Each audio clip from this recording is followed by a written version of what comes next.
नमस्कार, स्वागत है डीडी न्यूज के इस बुलेटिन में। मैं हूं अश्विनी कुमार मिश्र। आइए सबसे पहले नजर डालते हैं अब तक की सुर्खियों पर। मानसून सत्र में विपक्ष के हंगामे के बीच लोकसभा में विनियोग विधेयक पारित। जन्म एवं मृत्यु पंजीकरण विधेयक भी राज्यसभा से मुहर के बाद संसद से हुआ पारित।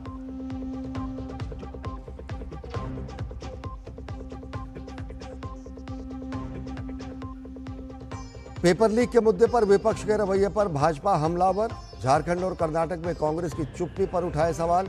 विवादित बयान पर प्रियांक खड़गे का मांगा इस्तीफा। झारखंड में इंडिया गठबंधन पर लगाया सिलेक्टिव राजनीति का आरोप।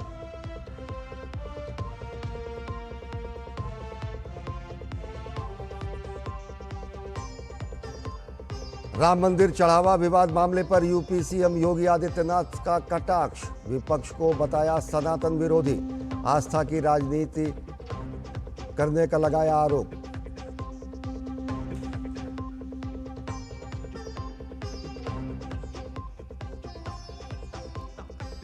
पीओके में चुनावी प्रक्रिया पर भारत का साफ संदेश। पीओके में चुनाव को बताया महज दिखावा।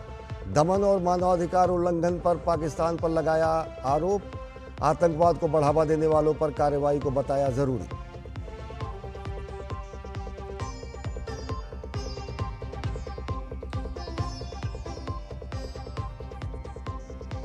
भगोड़े अपराधियों के खिलाफ भारत का वैश्विक अभियान तेज। 36 देशों से अब तक 274 अपराधियों की वापसी। 17,874 करोड़ रुपए की संपत्ति जब्त। मोदी सरकार भगोड़ों के प्रत्यर्पण के लिए प्रतिबद्ध।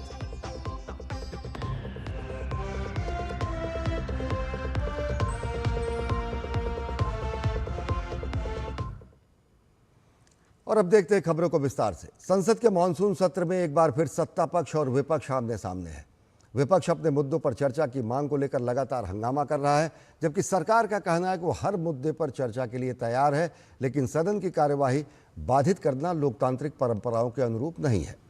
आज भी दोनों सदनों में शोर शराबे के बीच कार्यवाही बार बार स्थगित करनी पड़ी। हालांकि हंगामे के बीच कुछ अहम विधायी और वित्तीय कामकाज भी निपटाए गए। संसद के दोनों सदनों में हंगामे के चलते मंगलवार को भी कामकाज बाधित रहा। लोकसभा की कार्यवाही सुबह विपक्ष के हंगामे के चलते स्थगित करनी पड़ी। उधर राज्यसभा की कार्यवाही भी थोड़ी देर बाद स्थगित करनी पड़ी। हम ये चाहते हैं कि स्पीकर, चेयरमैन दोनों मिलके दोनों हाउस में डिस्कशन के लिए वे परमिशन दें, और डिस्कशन अगर शुरू होगा तो सारी चीजें बाहर आ जाएंगी। भगवान राम को ये मानते नहीं है। आज ये चंदा चोरी का नाटक करके गुमराह करने का कोशिश करता है। ये भगवान राम का विरोधी है। हंगामे के बीच प्रश्नकाल के दौरान वित्त मंत्री निर्मला सीतारमण ने राज्यसभा में भारतीय अर्थव्यवस्था से संबंधित एक अहम सवाल का उत्तर दिया। Women farmers are also being put into the FPOs. We are giving women entrepreneurs in the rural areas a lot more help so that they can aspire to earn more and become Lakpati Didis. Some of the Lakpati Didis themselves have said that they are now wanting to become Crorepati Didis because of the success of the program. दोपहर बाद भी हंगामा जारी रहा। दोपहर बाद लोकसभा में कराधान संशोधन से जुड़ा अहम बिल पेश किया गया। इसके बाद अनुदान की अनुपूरक मांगे पेश और पारित की गई। उधर राज्यसभा में जन्म और मृत्यु रजिस्ट्रेशन से जुड़ा बिल पारित किया गया। ये बिल पहले ही लोकसभा से पारित हो चुका है। वर्ष 1914 के जन्म के लिए पंजीकरण का स्तर 86.6% था, 86.6 था, जो 2024 में बढ़कर 99.1% हो गया है।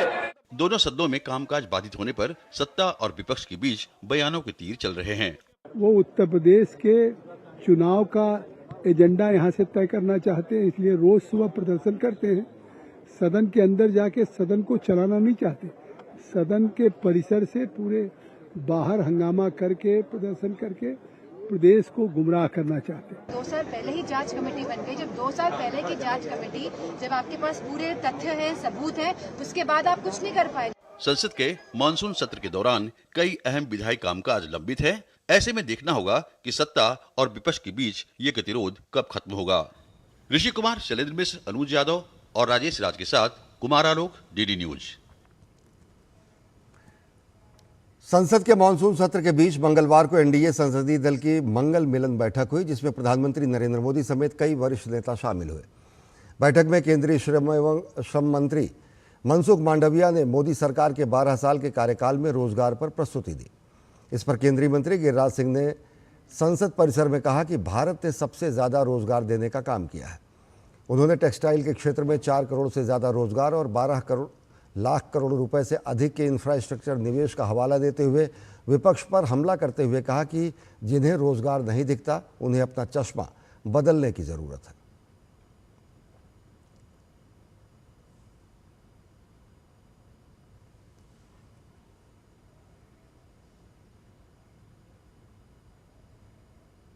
एम्प्लॉयमेंट को अगर आप तकनीकी दृष्टि से देखें तो भारत सबसे अधिक एम्प्लॉयमेंट देने का काम किया है। टेक्सटाइल में 4 करोड़ से ज्यादा का रोजगार मिला है। कोई रोजगार पर ऑथेंटिटी के साथ राहुल गांधी को हिम्मत नहीं है कि बात करें। भारत में 12 लाख करोड़ से ऊपर इंफ्रास्ट्रक्चर पर खर्च हुआ, तो रोजगार तो मिलता ही है। जिनको नहीं दिखता है उनको चश्मा बदलना पड़ेगा। इसी विषय पर बीजेपी सांसद पीपी चौधरी ने कहा कि 2014 के बाद देश की जीडीपी, बजट और मैन्युफैक्चरिंग में लगातार बढ़ोतरी हुई है, जो दिखाता है कि भारत में लगातार रोजगार के नए अवसर पैदा हो रहे हैं। उन्होंने दावा किया कि रोजगार के मामले में भारत की स्थिति कई अन्य देशों से बेहतर है। जब हम 2014 में सांसद बन के पहली बार आए तो हमारा बजट जो था वो करीब 25-26 लाख करोड़ का था। अब बजट हमारा जो है करीब 52 लाख करोड़ रुपए का है। तो आप सोच के देख लेते हैं, ये जीडीपी बढ़ने का कारण है कि 2014 से इतनी बड़ी जीडीपी बढ़ी है, तो इसका मतलब साफ जाहिर होता है कि देश में मैन्युफैक्चरिंग बढ़ी है। मैन्युफैक्चरिंग बढ़ी तो बिना एम्प्लॉयमेंट मैन्युफैक्चरिंग बढ़ नहीं सकती। और विश्व के दूसरे देशों से अगर हम तुलना करें तो आप पाएंगे कि भारत में जो है एम्प्लॉयमेंट की सिचुएशन दूसरे देशों से बहुत बहुत बेहतर है और अच्छी है। तो इससे साफ जाहिर होता है कि भारत ने लगातार एम्प्लॉयमेंट जनरेट किया है। साथ ही रोजगार पर बीजेपी सांसद बृजमोहन अग्रवाल ने कहा कि वैश्विक मंदी के बावजूद भारत की अर्थव्यवस्था मजबूत बनी हुई है और देश में रोजगार के अवसर बढ़ रहे हैं। साथ ही उन्होंने विपक्ष की संसद में भूमिका और उसके वर्तमान रुख को दुर्भाग्यपूर्ण बताया। निश्चित रूप से आज जब पूरे विश्व में मंदी का दौर चल रहा है और उस दौर में भी भारत की अर्थव्यवस्था जिस प्रकार से मजबूत है और जितने रोजगार उपलब्ध करवा रही है वो हम सबके लिए बहुत अनुकरणीय है, और उसके बाद भी विपक्ष का इस प्रकार का रुख अपनाना ये दुर्भाग्यजनक है। संसद के मानसून सत्र के बीच मंगलवार को एनडीए संसदीय दल की मंगल मिलन बैठक हुई। बैठक को लेकर राज्यसभा सांसद उपेंद्र कुशवाहा ने कहा कि मनसुख मांडविया ने आंकड़ों के साथ बताया है कि भारत में रोजगार सृजन और सोशल सिक्योरिटी के क्षेत्र में लगातार इजाफा हुआ है। उन्होंने आरोप लगाया कि विपक्ष रोजगार को लेकर गलत धारणा बनाने की कोशिश कर रहा है, जबकि मंगल मिलन बैठक में प्रस्तुति में तथ्यों के जरिए उसका जवाब दिया गया। मांडविया साहब ने बहुत ही अच्छा प्रेजेंटेशन दिया है और एक परसेप्शन जो विपक्ष की ओर से बनाया जा रहा है कि अनएम्प्लॉयमेंट है, एम्प्लॉयमेंट जनरेशन के लिए काम नहीं हुआ है पिछले वर्षों में, तो पूरा उन्होंने डाटा प्रस्तुत करके बताया कि किस तरह से दुनिया के मुकाबले भारत में एम्प्लॉयमेंट जनरेशन का काम हो रहा है, सोशल सिक्योरिटी का काम हो रहा है। तो इस पर एक बड़ा प्रेजेंटेशन उन्होंने दिया। भारत ने लाल सागर में यमन के तट पर भारतीय ध्वज वाले वाणिज्यिक पोत एमएसवी फैज नूर ओलिया पर हुए हमले की कड़ी निंदा की है। ये पोत 4 अगस्त 2026 को हमले के बाद डूब गया। विदेश मंत्रालय के प्रवक्ता रणधीर जायसवाल ने एक प्रेस के बयान के जरिए हमले की निंदा करते हुए बताया कि पोत पर सवार सभी 13 भारतीय नागरिकों को सुरक्षित बचा लिया गया है। सऊदी अरब की राजधानी रियाद स्थित भारतीय दूतावास स्थिति पर लगातार नजर बनाए हुए है और चालक दल की सुरक्षा सुनिश्चित करने के लिए यमन के अधिकारियों के साथ सक्रिय समन्वय कर रहा है।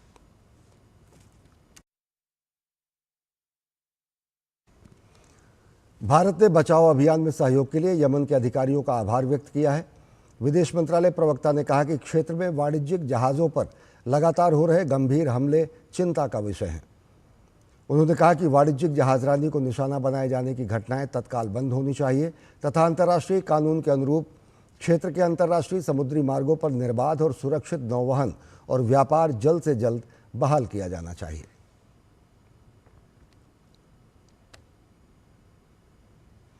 पाकिस्तान अधिकृत कश्मीर में, पाकिस्तान के कब्जे वाले कश्मीर में स्थानीय निकाय चुनाव के बीच भारत ने पाकिस्तान पर तीखा हमला बोला है। भारत ने कहा कि चुनाव की यह कवायद केवल दिखावा है, जबकि ज़मीनी हकीकत जनाक्रोश, दमन और निर्दोष नागरिकों की मौत है। भारत का कहना है कि पाकिस्तान लोकतंत्र का मुखौटा पहनकर मानवाधिकारों के गंभीर उल्लंघनों को छिपाने की कोशिश कर रहा है। पाकिस्तान अधिकृत कश्मीर में यह तथाकथित चुनाव पूरी तरह से एक दिखावा है। वास्तविक स्थिति तो वहाँ हो रहे जन प्रदर्शन और पाकिस्तानी बलों द्वारा की जा रही निर्मम हत्याओं की है। इस प्रकार की खोखले कवायदें वास्तविकता को छिपा नहीं सकती। इस वर्ष जून से अब तक वहाँ जन प्रदर्शन जो चल रहा है उसमें करीबन 90 लोग उसमें मारे गए हैं और कई एक अन्य उसमें घायल हुए हैं। पीओके में प्रदर्शन में शामिल होने पर से पाकिस्तान की सेना जिस तरह से कहर ढा रही है, उससे एक बार फिर पाकिस्तान दुनिया में एक्सपोज हो चुका है। भारत के विदेश मंत्रालय के मुताबिक पाकिस्तान की सत्ता व्यवस्था ने जनता के असंतोष का जवाब गोलियों, संचार बंदी, धमकी और दमन से दिया है। इसके लिए उसे जवाबदेह ठहराया जाना चाहिए और विश्व समुदाय को मानवाधिकारों पर पाकिस्तान के पाखंडपूर्ण उपदेशों के इस खोखले मुखौटे के पार वास्तविकता को देखना चाहिए। पाकिस्तान की सत्ता व्यवस्था ने जनता के असंतोष का जवाब गोली से, संचार बंदी से, धमकी से और दमन से दिया है और अब एक खोखले चुनावी अभ्यास के माध्यम से वैधता का भ्रम पैदा करने का प्रयास कर रही है। इसके लिए उसे जवाबदेह ठहराया जाना चाहिए और विश्व समुदाय को मानव अधिकारों पर पाकिस्तान के पाखंडपूर्ण उपदेशों के इस खोखले मुखौटे के पार वास्तविकता को देखना चाहिए। भारत ने नई दिल्ली में आयोजित होने वाले 18वें ब्रिक्स शिखर सम्मेलन के आउटरीच सत्र में भाग लेने के लिए बांग्लादेश के प्रधानमंत्री तारिक रहमान को बिम्स्टेक के वर्तमान अध्यक्ष के रूप में अलग से निमंत्रण भेजा है। विदेश मंत्रालय के प्रवक्ता रणधीर जायसवाल ने बताया कि ब्रिक्स के आउटरीच सत्र के लिए अपनाई जाने वाली मानक प्रक्रिया के तहत यह आमंत्रण दिया गया है। उन्होंने कहा कि इसी तरह अन्य क्षेत्रीय संगठनों के प्रमुखों को भी आमंत्रित किया गया है। India has separately extended an invitation to him in his capacity as the current chair of BIMSTEC to attend the outreach session of the 18th BRICS summit, which will be held in New Delhi. The invitation has been extended as per the standard practice being followed in BRICS for the outreach sessions. Other heads of regional groups have also been invited in a similar manner. विदेश में कानून से बचकर रह रहे अपराधियों के खिलाफ सख्त एक्शन के तहत 2019 से जुलाई 2026 के बीच 36 देशों से 274 भगोड़े अपराधियों को वापस भारत लाया गया है। इस पर केंद्रीय गृह मंत्री अमित शाह ने सोशल मीडिया पर पोस्ट किया। उन्होंने लिखा कि एक मजबूत और सुरक्षित भारत के विजन के तहत मोदी सरकार ने विदेशों में छिपे भगोड़ों को पकड़ने में कामयाबी हासिल की है। वो चाहे किसी भी देश में भागे हों, राष्ट्रीय सुरक्षा के प्रति भारत के नज़रिए ने 2019 के बाद से 274 अपराधियों की वापसी सुनिश्चित की है, जबकि यूपीए सरकार के समय में ये संख्या हर साल सिर्फ 4 थी। अब वे दिन लद गए हैं जब अपराधी सिस्टम की खामियों का फ़ायदा उठाकर बच निकलते थे। नए भारत ने नए कानूनों, संस्थाओं और वैश्विक साझेदारी के जरिए पुराने सिस्टम की हर कमी को दूर किया है और सुरक्षा का एक ऐसा मजबूत घेरा बनाया है जिसे तोड़ा नहीं जा सकता।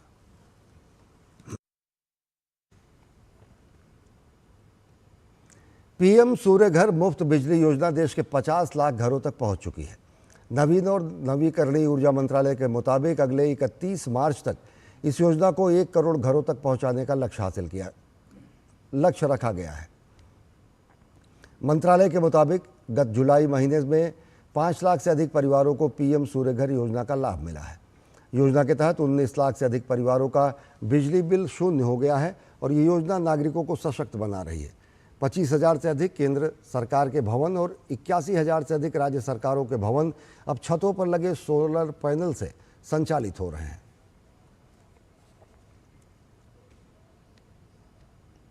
पचास लाख घर पीएम सूर्यघर योजना के माध्यम में पहुंचने के लिए जो बहुत सारे स्टेक होल्डर्स का हार्ड वर्क इन्वॉल्व है और एफर्ट इन्वॉल्व है, उसमें हमारे यहाँ का जो PM Surya Ghar team, state governments, discoms, सारे वेंडर्स, ये सब का हार्ड वर्क इन्वॉल्व है। उसके साथ साथ जो कंज्यूमर्स हैं उनका कॉन्फिडेंस और अडॉप्शन ऑफ दिस स्कीम ये काफ़ी बढ़ा रहा है।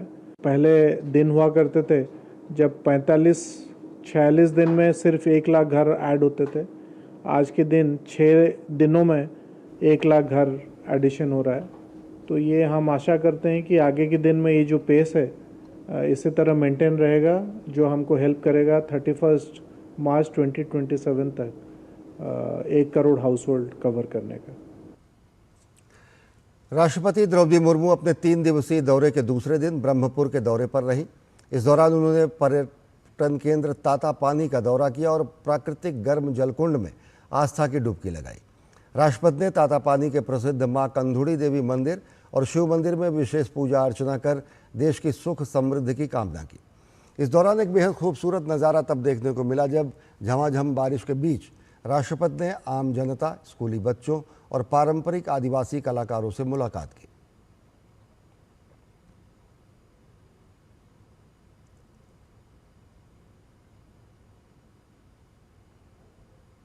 इस दौरान उन्होंने बच्चों को चॉकलेट बांटने और कलाकारों का हौसला बढ़ाने के साथ साथ उनके इस अनोखे अंदाज ने सबका दिल जीत लिया। इससे पहले राष्ट्रपति भुवनेश्वर से एक स्पेशल ट्रेन से पहुंची थी, जहां से वे सड़क मार्ग से तप्तपानी पहुंची थी।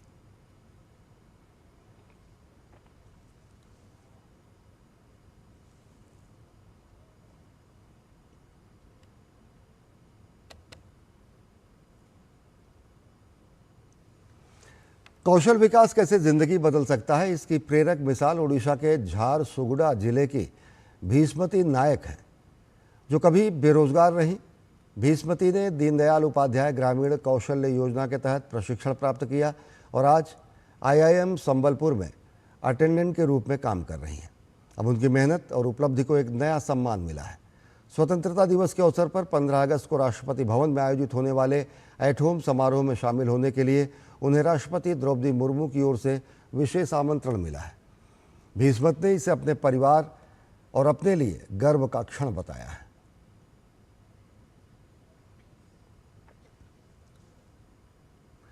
स्वतंत्रता दिवस के अवसर पर राष्ट्रपति भवन में आयोजित होने वाले प्रतिष्ठित एट होम रिसेप्शन में इस बार महाराष्ट्र के रायगढ़ जिले के महाड़ तालुका स्थित नरवड़ गांव के एकनाथ रामा मुक्ने भी शामिल होंगे।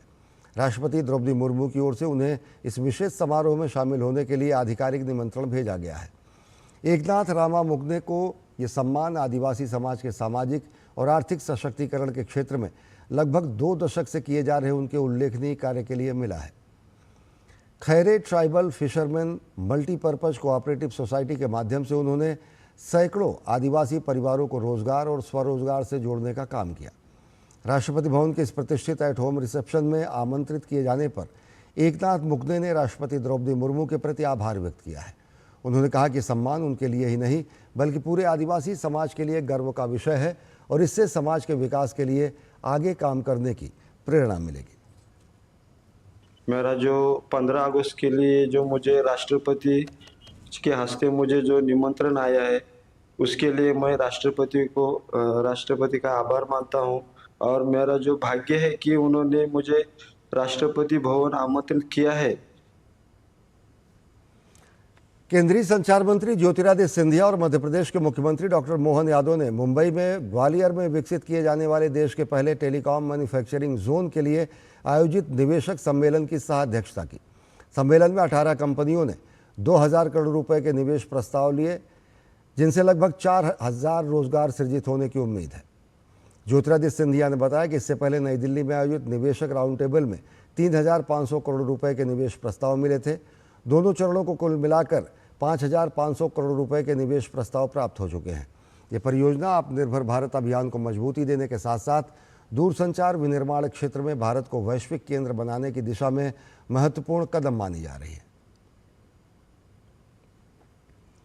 उत्तर प्रदेश के मुख्यमंत्री योगी आदित्यनाथ ने राम मंदिर चढ़ावा चोरी को मुद्दा बनाकर विपक्ष की ओर से संसद की कार्यवाही में व्यवधान पैदा करने पर समाजवादी पार्टी और कांग्रेस पर निशाना साधा है। उन्होंने कहा कि मामले में एसआईटी गठित की गई, कैमरे में जो लोग दिखे उनके खिलाफ कार्रवाई की जा रही है। जांच के बीच एसआईटी के पुनर्गठन की भी बात सुप्रीम कोर्ट ने कही। एसआईटी जांच में कोई भी साधु संत दोषी नहीं मिले।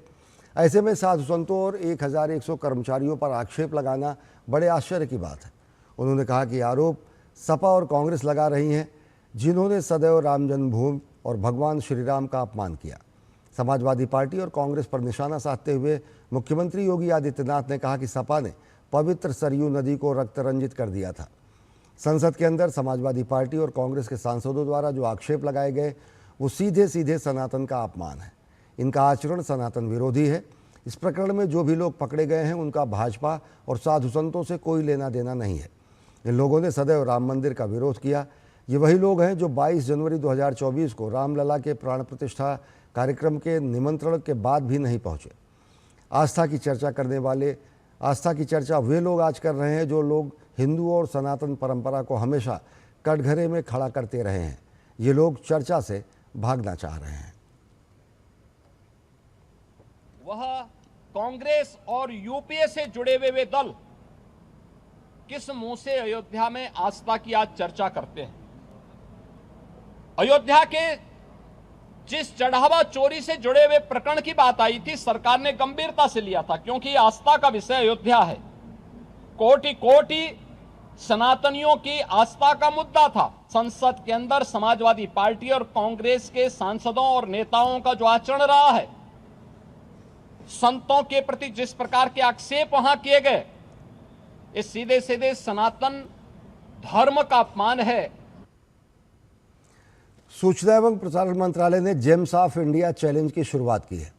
इस प्रतियोगिता का उद्देश्य देश के विभिन्न क्षेत्रों की संस्कृति, विरासत और पर्यटन स्थलों को डिजिटल माध्यम से सामने लाना है।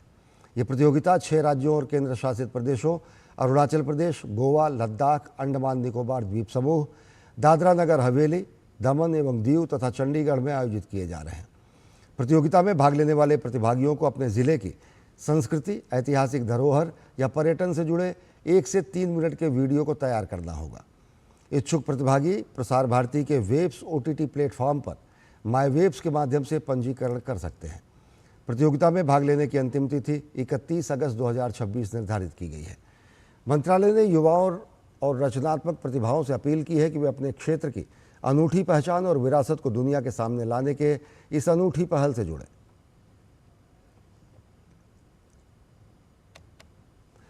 नागरिक उड्डयन मंत्री राममोहन नायडू ने फुकेत से दिल्ली आ रहे एयर इंडिया की फ्लाइट में हुए टर्बुलेंस में घायल हुए यात्रियों और क्रू सदस्यों से अस्पताल पहुंचकर मुलाकात की और सरकार की तरफ से हर संभव मदद का भरोसा दिया।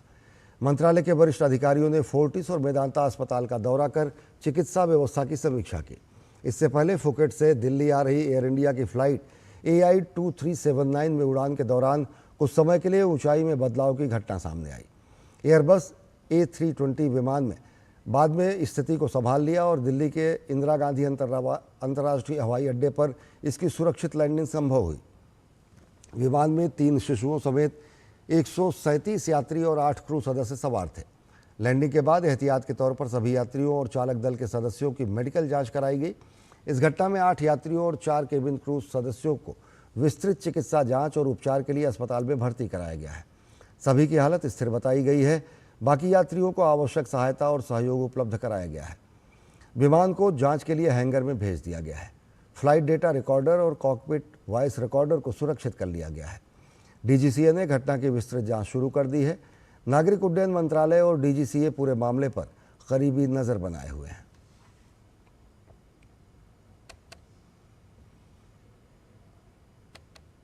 बिहार विधानसभा के अध्यक्ष डॉक्टर प्रेम कुमार ने प्रधानमंत्री नरेंद्र मोदी की ओर से रविवार को शुरू किए गए नशा मुक्त युवा फॉर विकसित भारत अभियान को सफल बनाने में बिहार की भागीदारी सुनिश्चित करने की अपील की है। विधानसभा अध्यक्ष ने कहा कि नशा मुक्त भारत एवं विकसित भारत के निर्माण में युवाओं की सक्रिय और सकारात्मक भूमिका बेहद महत्वपूर्ण है। नशा एक ऐसा चीज है कि आदमी के जीवन को खत्म कर ही नहीं देता, बल्कि घर के परिवार का नुकसान सीखने का काम होता है। तो आज एक बड़ी चुनौती है। इस चुनौती को माननीय प्रधानमंत्री लेते हुए देशवासियों का आह्वान किया जा करके है। हम बिहार वासियों से अपील करना चाहेंगे और खासकर माननीय विधायकों से, माननीय विधान परिषद से, जो विधानमंडल के सदस्य हमारे जाकर, उनकी बड़ी जिम्मेदारी है अपने अपने विधानसभा क्षेत्रों में निश्चित तौर पर परिचर्चा करके, लोगों से मिल करके, गोष्ठी के माध्यम से ये अभियान को एक आंदोलन रूप देने की जरूरत है। झारखंड में प्रतियोगी परीक्षाओं में अनियमितता और गड़बड़ी को लेकर छात्रों के सत्याग्रह आंदोलन का आज 11वां दिन है। अब कुछ और विद्यार्थी भूख हड़ताल पर बैठ गए हैं। विद्यार्थियों की जेपीएससी सिविल सेवा प्रिलिमिनरी टेस्ट यानी प्रारंभिक परीक्षा के परिणाम को रद्द करने समेत कई अन्य मांगे हैं। हेमंत सरकार विपक्ष और आंदोलनकारी छात्रों के निशाने पर है। वहीं सरकार, कांग्रेस और झारखंड मुक्ति मोर्चा डैमेज कंट्रोल में जुटे हैं। विद्यार्थी और अभ्यर्थी जेपीएससी और जेएससीसी परीक्षा में गड़बड़ियों के खिलाफ पिछले 11 दिनों से रांची में आंदोलनरत हैं। छात्रों की मांग है कि 14वीं जेपीएससी पीटी की परीक्षा परिणाम रद्द की जाए और हालिया सभी प्रतियोगी परीक्षाओं की सीबीआई जांच कर दोषियों को दंडित किया जाए। इस बीच अब कई और विद्यार्थियों ने भी भूख हड़ताल शुरू कर दिया है। जेपीएससी जो है अपनी कैलेंडर रिलीज करे, क्योंकि हमें पता नहीं होता है कि कब हमारा एग्जाम होने वाला है। जेएससीसी सीजन में जितनी प्रकार की धांधलियां हुई है उन्हें गिरफ्तार किया जाए और उस पर सीबीआई की इंक्वायरी हो। इस मुद्दे पर राज्य सरकार चौतरफा घिरती नजर आ रही है। भाजपा लगातार राज्य सरकार पर हमलावर है और इंडी गठबंधन पर चयनात्मक राजनीति का आरोप लगा रही है। पूर्व केंद्रीय मंत्री अर्जुन मुंडा ने मुख्यमंत्री पर निशाना साधते हुए सरकार को नसीहत दी है।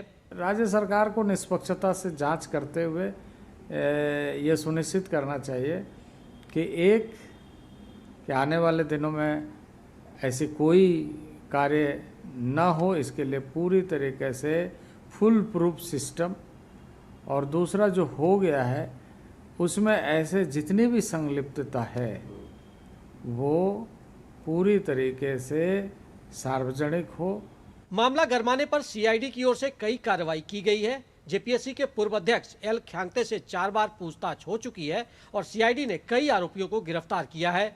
साथ ही लगातार छापेमारी भी हो रही है। इस बीच आजसू पार्टी ने भी सरकार को इस मुद्दे पर आड़े हाथों लिया है। पार्टी प्रमुख सुदेश कुमार महतो ने आरोप लगाया है कि सीआईडी जांच के नाम पर सरकार मामले को ठंडे बस्ते में डालने का प्रयास कर रही है। आंदोलन कर रहे हैं, विषय इतना हाईलाइटेड है, आपने सीआईडी को जांच के लिए दे दिया, लेकिन प्रत्यक्ष रूप से सामने आकर इस संदर्भ में अभी तक कोई बातें नहीं की, न कि सरकार ने जवाबदेही दी। सरकार और सत्तारूढ़ दल अब डैमेज कंट्रोल में जुटे हैं। झामुमो के केंद्रीय महासचिव विनोद कुमार पांडे और कांग्रेस के पूर्व प्रदेश अध्यक्ष राजेश ठाकुर ने कहा है कि सरकार छात्रों के मुद्दे पर संवेदनशील है और उनके साथ खड़ी है। ऐसा नहीं है कि सरकार चुप बैठी है, लगातार छापेमारी चल रही है। कोचिंग इंस्टीट्यूट किसका किसका इन्वॉल्वमेंट है उनको पकड़ा जा रहा है। सरकार अपना काम कर रही है। सरकार ने जितनी तत्परता और गंभीरता दिखाई, हमको लगता है कि इसका परिणाम छात्रों के हित में होगा। झारखंड में मानसून की बारिश के बीच डटे ये छात्र अब आर और पार की लड़ाई लड़ रहे हैं। विद्यार्थियों का ये आंदोलन शांतिपूर्ण तरीके से जारी है। तस्वीरों और प्लेकार्ड के जरिए ये अपनी मांगों को जिम्मेदारों तक पहुंचाने की कोशिश कर रहे हैं, ताकि पेपर लीक माफियाओं और नौकरी बेचने वालों पर अंकुश लग सके और उनके भविष्य की रेखा बदल सके। रांची से विकास और प्रणय के साथ मैं दिवाकर कुमार। भारत में इथेनॉल मिश्रित पेट्रोल कार्यक्रम को लेकर फैले भ्रम के बीच लगातार हकीकत सामने आ रही है। राष्ट्रीय ऑटोमोटिव ट्रैक्स यानी नेट्रैक्स ने E20 पेट्रोल को लेकर फैली आशंकाओं पर स्पष्टता देते हुए कहा कि वैज्ञानिक परीक्षणों और प्रामाणिक आंकड़ों के आधार पर यह साबित हो चुका है कि E20 ईंधन से वाहनों की वारंटी या मोटर इंश्योरेंस पर कोई असर नहीं पड़ता है। नेट्रैक्स के अनुसार सभी प्रमुख वाहन निर्माता अपने 2023 के बाद के मॉडल्स को E20 के अनुकूल घोषित कर चुके हैं। आइए आपको ग्राफिक के जरिए बताते हैं कि क्या कुछ ऐसे तथ्य हैं जो कि गलत तरीके से पेश किए गए हैं और कैसे उनकी सच्चाई वास्तविक क्या है। E20 पेट्रोल भरवाने पर इंश्योरेंस क्लेम रिजेक्ट होगा, ये मिथ है। ये ऐसी धारणा गलत धारणा लोगों के मन में बैठाई जा रही है, लेकिन अप्रूव्ड E20 फ्यूल से इंश्योरेंस क्लेम रिजेक्ट नहीं होता है। E20 के इस्तेमाल से वाहन की वारंटी खत्म हो जाएगी, ऐसी गलत धारणा है। केवल इथेनॉल मिश्रित जो वाहन हैं उनके वारंटी कतई ख़त्म नहीं होगी। ऑटोमोबाइल कंपनियां E20 मानकों के अनुसार वाहन नहीं बना रही हैं, जबकि सच्चाई ये है कि वाहन निर्माता कंपनियां 2023 के बाद से ऐसे वाहन बना रही हैं। E20 पेट्रोल से गाड़ी खराब होने पर क्लेम नहीं मिलेगा, जबकि सच्चाई ये है कि E20 फ्यूल के आधार पर कोई भी इंश्योरेंस क्लेम रिजेक्ट नहीं किया जा सकता। E20 फ्यूल से वाहन बीमा की वैधता खत्म हो जाती है, जबकि सच्चाई ये है कि E20 वाहन फ्यूल की वजह से वाहन वैधता पर कोई असर नहीं पड़ता है। भारत ने जनगणना प्रक्रिया 2027 को आगे बढ़ाते हुए देश की पहली डिजिटल जनगणना की दिशा में कदम बढ़ाया है। जनगणना से पहले चरण में यानी मकान सूचीकरण और आवास जनगणना की शुरुआत हो चुकी है। ये देश की सबसे बड़ी प्रशासनिक और सांख्यिकी प्रक्रियाओं में से एक है। डिजिटल जनगणना के तहत पहली बार नागरिकों को स्वयं गणना यानी सेल्फ इन्यूमरेशन की सुविधा उपलब्ध कराई जा रही है। इसी के तहत पूर्वोत्तर राज्य असम में भी सेल्फ इन्यूमरेशन की प्रक्रिया शुरू की गई है। असम के तिनसुकिया में प्रेस इन्फॉर्मेशन ब्यूरो गुवाहाटी की ओर से आयोजित जिला स्तरीय मीडिया कार्यशाला में इस प्रक्रिया को लेकर जागरूकता अभियान शुरू किया गया। कार्यशाला में मीडिया प्रतिनिधियों और सरकारी अधिकारियों ने हिस्सा लिया। इसका उद्देश्य जनगणना प्रक्रिया की जानकारी लोगों तक पहुंचाना और अधिक से अधिक नागरिकों की भागीदारी सुनिश्चित करना है। सेल्फ इन्यूमरेशन की सुविधा 16 क्षेत्रीय भाषाओं में उपलब्ध है। इसके माध्यम से नागरिक ऑनलाइन अपने विवरण दर्ज कर सकेंगे। सफलतापूर्वक जानकारी जमा करने के बाद उन्हें एक विशिष्ट सेल्फ इन्यूमरेशन आईडी यानी SE आईडी मिलेगी और इसे बाद में घर घर पहुंचाने वाले इन्यूमरेटर को सत्यापन के लिए उपलब्ध कराया जा सकेगा। डिजिटल तकनीक के माध्यम से जनगणना प्रक्रिया को अधिक सरल, सुरक्षित और प्रभावी बनाने की तैयारी की गई है। अभी तक लगभग 1200 लोगों ने अपना सेल्फ इन्यूमरेशन पोर्टल में एंट्री किया है और इसकी जानकारी धीरे धीरे और लोगों तक भी पहुंच रही है और हम बहुत आशावादी हैं कि हमारे काफ़ी सारी जो सिटीज़न हैं वो लोग नागरिक अपना अपना डेटा खुद से एंटर करेंगे। खुद से एंटर करने का ये जो इस बार चांस दिया है इसके लिए हम सेंसस टीम को धन्यवाद देते हैं, बिकॉज़ हमको लगता है कि इससे डेटा एंट्री में जो एरर हो जाता है, कई बार स्पेलिंग एरर हो जाता है, कई बार नाम कुछ ऊपर नीचे हो जाता है, सुनने में भूल हो जाती है, तो वो सारी त्रुटियां हट जाएंगी और एक शुद्ध सेंसस विद प्रॉपर डिटेल्स हम लोग को मिलेगा।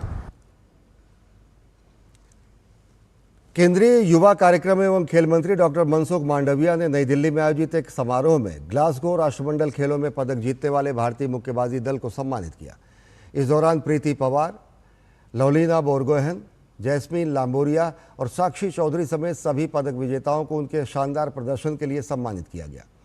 खिलाड़ियों और उनके कोच से बातचीत के दौरान मुक्केबाजों ने राष्ट्रमंडल खेलों के अपने अनुभव साझा किए और भविष्य के लक्ष्य के बारे में विस्तार से बताया। इस अवसर पर डॉक्टर मनसुख मांडविया ने टीम की क्षमता पर भरोसा जताते हुए कहा कि उन्हें उम्मीद है कि भारतीय मुक्केबाज एशियाई खेलों और लॉस एंजलिस ओलंपिक 2028 में भी इसी तरह शानदार प्रदर्शन जारी रखेंगे। उन्होंने खिलाड़ियों को भरोसा दिलाया कि इन प्रतियोगिताओं में पदक जीतने के लक्ष्य को हासिल करने के लिए सरकार और खेल मंत्रालय हर संभव सहयोग प्रदान करेगा। देश की आपसे बहुत ज़्यादा अपेक्षा है। हमें हर बार नए लक्ष्य को तय करना है और ये लक्ष्य को अचीव करने के लिए प्रयास करना है। अभी एशियन गेम्स में हमें गोल्ड लेके ही आना है। सभी को ये जज्बे के साथ एशियन गेम, अभी तो आपका मॉरल बूस्ट है और डिमोरलाइज होना ही नहीं है। तो बुलेटिन में फिलहाल इतना ही। देश और दुनिया की ताज़ा तरीन खबरों के लिए देखते रहिए DD न्यूज़। नमस्कार।